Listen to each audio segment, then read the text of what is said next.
Karnataka news beat follow ಮಾಡಿ, subscribe ಮಾಡಿ.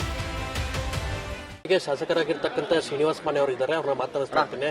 Sir, ಇವತ್ತು ಡಿ.ಕೆ. ಶಿವಕುಮಾರ್ ಅವ್ರ ನಿವಾಸಕ್ಕೆ ಬಂದಿದ್ದೀರಾ, ಭೇಟಿ ಮಾಡಿದ್ದೀರಾ, ಸಾಕಷ್ಟು ಒಂದು ಬೆಳವಣಿಗೆ ಆಗ್ತಿದೆ.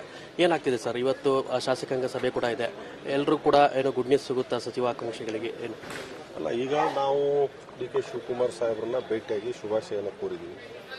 ಅವ್ರು ಭಾಳ ಅವಸರದಲ್ಲಿ ಇದ್ದಿದ್ದಕ್ಕೆ ಹೆಚ್ಚಿನ ಮಾತನಾಡಲಿಕ್ಕೆ ಆಗಿಲ್ಲ. ಅವರು ಇನ್ನೊಂದು ಗಂಟೆ ನಂತರ ನಾನು ಎಲ್ಲರನ್ನು ಭೇಟಿ ಆಗ್ತೀನಿ ಅಂತಂದು ಹೇಳಿದರು.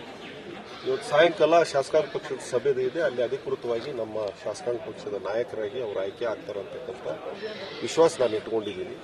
ಮತ್ತು ಒಬ್ಬ ವಿದ್ಯಾರ್ಥಿ ಸಂಘಟನೆಯಿಂದ ಬೆಳೆದು ಯುವ ಕಾಂಗ್ರೆಸ್ ಸಂಘಟನೆ ಮೂಲಕ ಇಡೀ ರಾಜ್ಯಕ್ಕೆ ಪರಿಚಯ ಆಗಿ ಕಳೆದ 6 ವರ್ಷದಿಂದ ಪಕ್ಷದ ಅಧ್ಯಕ್ಷರಾಗಿ ಸನ್ಮಾನ್ಯ ಸಿದ್ದರಾಮಯ್ಯನವರ ಮಾರ್ಗದರ್ಶನದಲ್ಲಿ ಕರ್ನಾಟಕದಲ್ಲಿ ಪಕ್ಷಕ್ಕೆ ಒಂದು ಭದ್ರ ಬುನಾದಿಯನ್ನು ಮಾನ್ಯ ಡಿ.ಕೆ. ಶಿವಕುಮಾರ್ ಸಾಹೇಬರು ಕಲ್ಪಿಸಿದ್ದಾರೆ.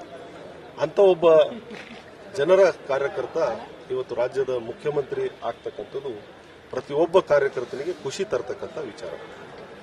ಅದರಲ್ಲೂ ಕೂಡ ಈ DCM ಹೆಚ್ಚುವರಿ ವಿಚಾರ ಆಗಿರ್ಬೋದು, ಸಚಿವಾಕಾಂಕ್ಷಿಗಳ ಒಂದು ವಿಚಾರ ಆಗಿರ್ಬೋದು, ಸಾಕಷ್ಟು ಒಂದಷ್ಟು ಆಕಾಂಕ್ಷಿಗಳಿಂದ ಲಾಬಿ ನಡೀತಾನೆ ಇದೆ.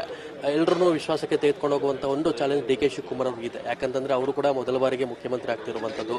ಎಲ್ಲರೂ ಕೂಡ ವಿಶ್ವಾಸಕ್ಕೆ ತೆಗೆದುಕೊಂಡು ಸಂಪುಟ ಪುನರ್ರಚನೆ ಮಾಡುವಂತ ಅನಿವಾರ್ಯತೆಯಲ್ಲಿ ಸಿಗಾಕೊಂಡಿದ್ದಾರೆ ಸರ್. ನಮ್ಮಲ್ಲಿ ಪಕ್ಷದ ವರಿಷ್ಠರು ತೆಗೆದುಕೊಳ್ತಕ್ಕಂಥ ತೀರ್ಮಾನಕ್ಕೆ ನಾವೆಲ್ಲ ಭದ್ರ ಆಗ್ತಕ್ಕಂಥದ್ದು ಶಿಸ್ತಿನ ಪಕ್ಷ ನಮ್ದು. ಹಾಗಾಗಿ ಇವೆಲ್ಲ ವಿಚಾರ ಅದು ವರಿಷ್ಠರ ಮಟ್ಟದಲ್ಲಿ ತೀರ್ಮಾನ ಆಗ್ತಕ್ಕಂಥದ್ದು. ನಾನು ಉತ್ತರ ಕೊಡ್ತಕ್ಕಂಥ ಸ್ಥಿತಿಯಲ್ಲಿಲ್ಲ. ತಾವು ಕೂಡ ಪಕ್ಷ ಸಂಘಟನೆಯಲ್ಲಿ ತೊಡಗಿಕೊಂಡಿದ್ದೀರಾ, ಶಾಸಕರಾಗಿ ಪಕ್ಷ ಸಂಘಟನೆಯಲ್ಲಿ ತೊಡಗಿಕೊಂಡಿದ್ದೀರಾ. ಹಲವು ಬಾರಿ ತಾವು ಕೂಡ ಭೇಟಿ ಮಾಡಿದ್ರಿ ಡಿ.ಕೆ. ಶಿವಕುಮಾರ್ ಅವ್ರನ್ನ, ಹೈಕಮಾಂಡ್ ನಾಯಕರನ್ನು ಕೂಡ ಭೇಟಿ ಮಾಡುವಂತ ಕೆಲಸ ಆಗಿತ್ತು. ನಿಮ್ಗೇನಾದ್ರು ಸಿಗುವಂತ ಒಂದು ಚಾನ್ಸಸ್ ಇದೆಯಾ ಸರ್? ನಾನು 30 ವರ್ಷದಿಂದ ಹಿಂದೆ ಯುವ ಕಾಂಗ್ರೆಸ್ ಸಂಘಟನೆ ಮೂಲಕ ನನ್ನ ರಾಜಕೀಯ ಜೀವನವನ್ನು ಪ್ರಾರಂಭ ಮಾಡಿ ಸುಮಾರು 17 ವರ್ಷಗಳ ಕಾಲ ಸದನದ ಸದಸ್ಯನಾಗಿ ಕೆಲಸ ಮಾಡ್ತಾ ಇದ್ದೀನಿ.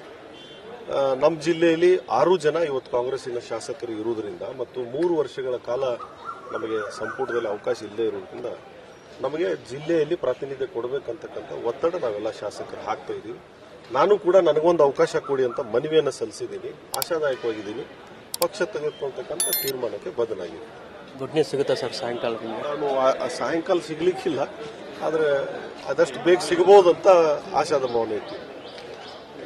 ಇದಿಷ್ಟು ಏನು ಶಾಸಕರಾಗಿರುತ್ತಂತ ಶ್ರೀನಿವಾಸ್ ಮಾನೆ ಅವರೊಂದು ಮಾತಾಗಿತ್ತು. ಕ್ಯಾಮರಾ ಪರ್ಸನ್ ಪವನ್ ಜೊತೆ Abhishek Karnataka news beat Bengaluru. Karnataka news beat follow ಮಾಡಿ, ಸಬ್ಸ್ಕ್ರೈಬ್ ಮಾಡಿ.